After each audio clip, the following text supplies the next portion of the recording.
കുരുക്ഷേത്രത്തിലെ വീരനായ അർജുനൻ എങ്ങനെയാവാം സ്വന്തം പുത്രനായ ബഭ്രുവാഹനനാൽ കൊല്ലപ്പെട്ടത്? കുരുക്ഷേത്ര യുദ്ധത്തിനു ശേഷം അർജുനൻ യുധിഷ്ഠിരൻ നടത്തുന്ന അശ്വമേധയാഗത്തിലെ അശ്വത്തെ സംരക്ഷിച്ചുകൊണ്ട് തന്റെ യാത്ര ആരംഭിച്ചു. മണലൂർ രാജ്യത്ത് എത്തിയപ്പോൾ അർജുനനെ അവിടുത്തെ രാജകുമാരനും അർജുനപുത്രനുമായ ബഭ്രുവാഹനൻ അർജുനന്റെ മറ്റൊരു ഭാര്യയായ ഉലൂപിയുടെ പ്രേരണയാൽ യുദ്ധത്തിന് വെല്ലുവിളിച്ചു. ഘോരമായ യുദ്ധത്തിൽ അർജുനൻ ജീവനറ്റ് നിലത്തു വീണു. മകനെക്കൊണ്ട് അർജുനനെ കൊല്ലിച്ചതിൽ ചിത്രാംഗത ഉലൂപിയെ കുറ്റപ്പെടുത്തി. ഉടനെ ഉലൂപി സർപ്പലോകത്തു നിന്നും മൃതസഞ്ജീവനി രത്നം കൊണ്ടുവന്ന് അർജുനനെ പുനരുജ്ജീവിപ്പിച്ചു. ഒപ്പം സത്യം വെളിപ്പെടുത്തി.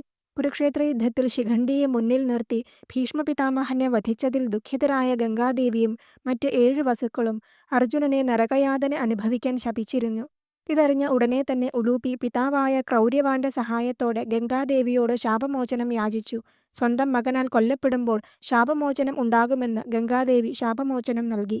എന്നിങ്ങനെ ഉലൂപി കഥ വിശദീകരിച്ചു. അത്യധികം സന്തുഷ്ടനായ അർജുനൻ അവരെ ഹസ്തിനപുരത്തേക്ക് കൂട്ടിക്കൊണ്ടുപോയി.